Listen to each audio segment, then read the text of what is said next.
on budget? No, just. No, okay, I'm sorry, in general. Okay. A couple of things I did quickly want to mention was that we did have grandparents breakfast, and thank you to all the volunteers out there that helped out running the tables and assigning people in, and because it is confusing. But it went very well. Kathy had everything organized, and the staff it worked out to the very best. The first date was the 11th. We had a great turnout. We'll talk a little bit more about that next time. We had postponed the second date, the 13th, and that was pushed over to the 14th. But again, it was a nice turnout. I didn't hear anything negative from anybody. It seemed it was a very positive experience. Lots of comments actually from the grandparents or the significant people that were with the kids. A lot of positives. And the other thing I really wanted to mention tonight was the fact that we had a Common Core Parent Night last week, and I lost track of time. Yes, it was last week. It was originally scheduled for the really crazy week of the 10th, but that was postponed as well because of the weather. And it was an amazing presentation. Becky Dupree came in and she presented new Common Core strategies for math from pre-K all the way through 6th grade. We had it staggered so that 2 grade levels were being addressed in a half-hour interval. Kathy made us cookies, and we provided those. She made you cookies? She did. She did. I went and begged. She was a great sport about it. But it went over well. The cookies went over well, I must say. But we had a good turnout. There were about 30 parents that attended overall. But I say 30 parents, but some of those parents attended a session earlier and stayed. So that's 30 different parents, but some were there for 2 or 3 of the sessions. It was nice to see. And there were children that attended as well. So it was good to see that it was well received. There were staff in attendance, and again, I had some great help. Diane Durham attended and helped at the door, as well as a couple staff members that helped me organize some of the games that were presented to the parents when they left, and some National Honor Society students that helped organize some of that. So Triple digit. it was nice. That also is It was great. nice. My Yeah. daughter was very impressed. Yeah, I heard really good things about it. I think it was a good positive experience, brought the community in, attended the later sessions. It was pretty neat to see the progression. And if I were actually going to have her come again, I would probably ask more parents to try to attend the session previous to their child's grade level so that they could see how it built from one grade level to another. And even offer it up to people to come right from the very beginning and see the presentation, because she worked right from the very basics all the way up to the most complex in 6th grade, and it was complex by the time it was the 6th grade level. So hopefully we can. She did very much. Next week, 3-8 testing. Woo, that's fun. So, Tuesday, Wednesday, Thursday next week, we'll be doing some testing in 3-8. So as you can imagine, the high school that creates a lot of conflict because we have a lot of teachers that have a lot of classes, so we have to relocate them to students that are specifically be tested in different locations. So every possible looking currently in the building is used for testing. We do have a musical next Saturday night and Sunday afternoon. The students, all students, did we decide K-12 or grade 1 to 12? I can't remember if the numbers are coming. Probably not. Okay, so all students, generally almost all the students will be getting a preview next week as well. So that hopefully will encourage them to come participate. And one thing I need help on, we would like to establish a specific age where students can from. It's been up to the advisors of the class. They've sometimes said only 9th and 12th graders can attend, 9th and 12th graders can attend, and they are allowed to invite someone that's in the 7th or 8th grade. So the 7th or 8th grades can come. So they would really like to see it restricted to only students in grades 9 through 12. We do have a specific guest pass for students that have already graduated. That doesn't seem to be the concern. They would really like to see that only students in grades 9 through 12 are allowed to attend the prom, with the exception of those sorry. Who's recommending this night as well? The advisors. And this is, we've been revamping our extracurricular handbook, the advisors group, so that's why we've been meeting and some of those fundraising discussions come up as well. And it was talked about, we need to address the prom, it's just around the corner. Every class does it differently, we'd like to have the same, so there's some consistency. In the past, you use younger students that do things like carry around No, that kind of right, stuff. I still think they're gonna do that. No, I still think they're gonna do that, but just apparently, not last year, but maybe 2 years ago, if you were in 11th grade and you wanted to invite an 8th grader, you could, as long as you came together.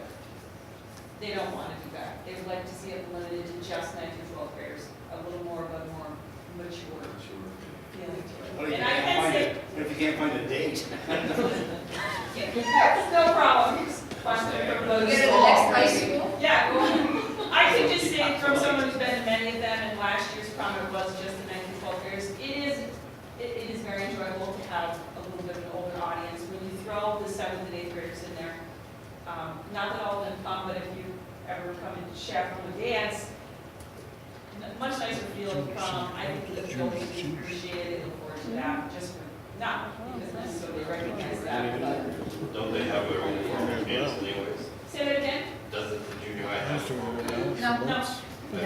What's my, your daughter have her kiss? Well, they have winter balls, they do have like 7 That's formal 7 to dances 12. during the year, 7, 12, right, this is solely for they would like to offer just a 9 through 12 For the prom. for the prom. And some of the things, throughout the years, I think you said one year I know that I chaperoned, there were 7th and 8th graders there. And it's really hard because the maturation level is very different. And I'm not saying there aren't some mature 7th and 8th graders, but it's a very different feel when you allow it to go that young. As long as, I think as long as we're consistent. That's why they're trying to get, Right. it hasn't, Like every to year be it's been the up to same. the advisor. What you're saying is, you see the younger ones going in and out all the time. They run into bathrooms, they're on the draw. Yeah. Whereas you don't see many ninth graders running.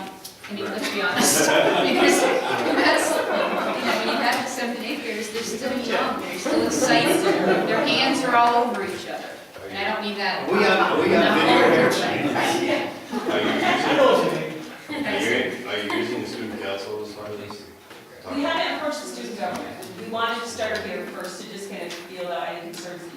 It'd be nice to hear what the student government, if they're going to go through that way, they would sort of force everything to work that way maybe. And that's why I'm going to take it to them next, if everyone. The only drawback to it is if they choose to go 7th and 8th too, then you have to either overrule them or you have to let it go. So, Yeah. How there's more 9 through 12 graders, I think we'll be all right. I think it's nice that they're the governing, it'd be nice if they govern their own.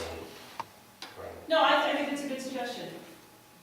Does anyone have any issues though with us, at least for right now, proposing that we'd like to move forward with that and speak to the student government? Okay.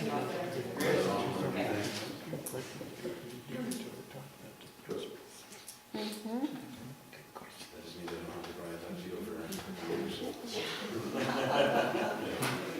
Only let you chaperone. Always looking for chaperones.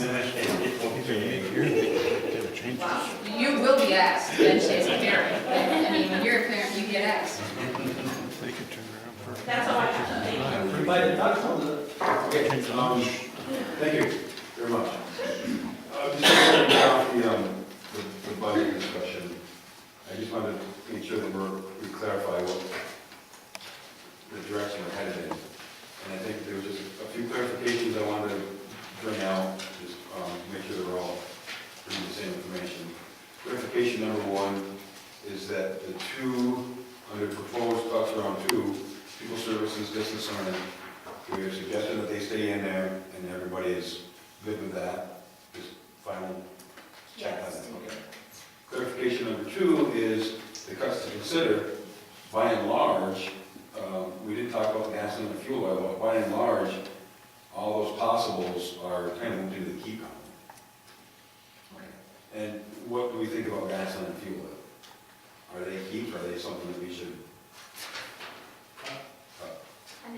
cut them? Okay. So, Well, having a couple cents reduced was a good thing. Okay, absolutely. So, we did. Okay, well, we got that clarification. The other clarification is, based on Ms.Enzon's information back to us, we'll table that decision until the next meeting, and then we'll have that discussion, make a decision then. Everybody's good with that? We put table, we do the district learning back in. District? I thought that was, No, he said No, leave it in we the said house. we're gonna leave it out. Leave it in the house, I think, the principals agreed that we had other alternatives. I just misunderstood that.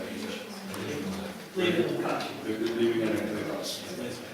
So, based on that, everything said, we are looking at using $582,492 from our fund balance.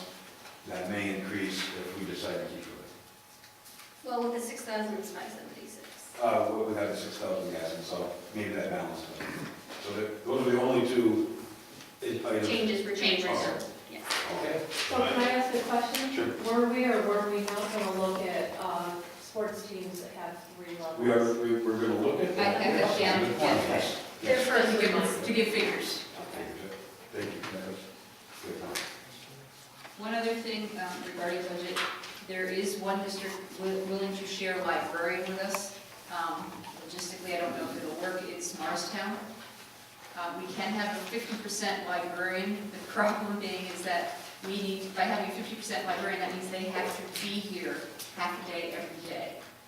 So to say that person's going to drive from Morristown to here, now I can write to Commissioner and see if we can get a variance in that, and they may or may not grant that.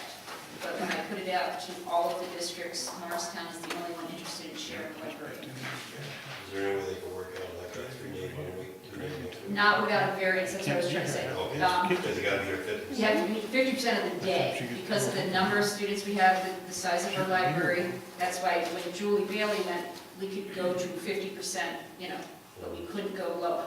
Because she had, and that's why her schedule was, she was here either a morning or an afternoon. So if state ed, if we say we want to merge and we write, and they can give us a variance to say, days 2, 4, 6, we have them, 1, 3, 5, they have them. I guess I missed the last thing, what happened there 1 week? Is she here, the one, what happened there? Yes, she's only here this year. Okay. That was an agreement with the union, Okay, just to fill a long-term self-fill for the year. yeah, all right.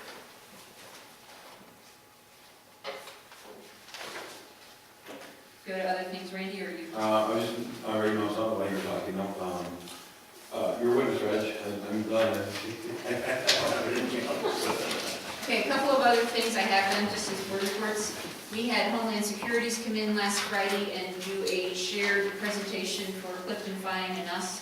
There were probably 125 or so people here. Our district, we had all of our bus drivers or custodians, cafeteria teachers, and what it was is they came in and talked about violence in the schools, active shooters, what to expect, what to do, talk about your plan. The biggest thing they kept saying is a plan is better than no plan, even if it has mistakes in it. It's still going to spark us probably to pull our committee back together again and look at our plan. It was very productive, I think. I think a lot of teachers heard and saw things that kind of they hadn't thought of before. I don't think it was as realistic as what they did in Harrisville, where they actually had an active shooter with the police department come in as the shooter, which I talked to Homeland Security about that. They suggested we run our next drill, invite our local police department to come in, and then do an actual practice active shooter. And when you do that, there's not students in the building. It's just with the faculty, because for many, it's extremely real. I heard what it is. Heard a lot of positive comments on that. Either Kevin or Scott have already, at one time, he said that they be willing to do it. And in Harrisville, they said that the police learned just as much from the active shooter drill because they learned to land the school, they learned what their mistakes were. Do they you run the off Homeland Security or HSCP office or any of those drills? Mandate that you do any of that stuff? Usually coordinated locally first. Because there is a whole, I sat through a whole long, boring day of listening to how they do these drills, at schools and things like that. Right, John and I have been to those trainings.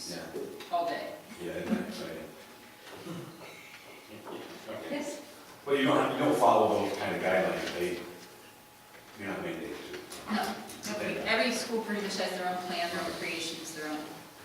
But I did ask if they would be willing to look at ours, and they said they would prefer not to, because they don't know each individual district's own idiosyncrasies. And they said, you know, what might work here may not work somewhere else. And it was kind of interesting, because with some of the things they were saying, that like all of our districts, well, yes, we do that, well, they don't do that at Clifton Fine. Or, you know, there might be, you folks do things we're not doing. But they kept saying, no plan is, there is no perfect plan. So that's. What do you do when you first realize there's a shooter in the building? We have a whole plan and go through our procedures. So, For everybody, so. does it matter where they are in the school? No, we call for a lockdown, we call 911. And I have to admit. He was our intruder. I was an intruder, and I was walking around the second floor after Kelly nabbed me the first one. I usually go 10 feet down the hall, and I just got tackled. But anyway, after I started wandering around, and I going, this is kind of foolish, because there's nobody up here, they're all going to lunch, it was lunchtime. And I'm walking around and looking at the windows, and they're all dark in there, and it's quiet as a ghost up there, and I'm going, well, okay. So I went back to the office, and then Sue picked me up and said, come on, we'll go and get everybody back. We turned on the lights, she unlocked the doors, and there's people everywhere. So the teachers and the kids did a great job. The one I was there for, I was very picked up, I impressed. was killed, mind you, because you were the intruder, remember? Yeah. Nice way to put it, thank you. Well, I was gonna bring it up. You got me. There was a couple other teachers that also joined in that too, but I was very impressed. Don't think my phone suck. It's good to be practicing, whether you're watching video or watching a seminar, or Yes. keep everybody, Right, and we will be doing that this spring. especially because you're going to be in this really panicky situation. The more you do that kind of stuff, the easier it'll be to react. It's true. Well, from experience in other places in the county versus here, this seems to be a lot finer oiled machine in some places. Now, the other places are bigger, I give you that, but it just seems like everybody knows their role. We got a report through NIAC, which deals with buses and pupil transportation. New York State does a weekly thing where they have all the buses count, how many people go through their red light, blinking lights, and those types of things. The results were kind of interesting. They ranged from other districts, had 3 illegals to 8 illegal passes, and our district had none. So we were accommodated as well as Saranac Lake, Edwards Knox, and Niagara White. Again, in a different week, that could be very different, but on that particular week, we had no one go through our red lights, so we were pleased. I'd like to point out that Canton is not on the list. I don't know why, but I was going to pick on you, Rick, but it's not here. That's all I have. Thank you. Yeah, the people at school provide credits. I get confused when I meet a block, yellow lights start flashing, and I'm wondering if it's gonna change to red, and what am I supposed to do? So a lot of times I just stop and look. Because I hate to go. And different districts do it in very different ways, even though they try to be. Because some start the yellow lights 200 feet down the road, and immediately stop. I always stop and think, it's fun. Can I stop just for a second? I'm gonna try to say this extremely respectfully, but if we need to have a side conversation, can we do that out in the hall or something? Because it is kind of distracting. I apologize I have to say that, but we can hear mumblings and rumblings behind us. If it's something we need to address, we'd be glad to, but otherwise, if I could ask for respect, I'd appreciate it. I'm sorry. Thank you. Okay. That's all I had.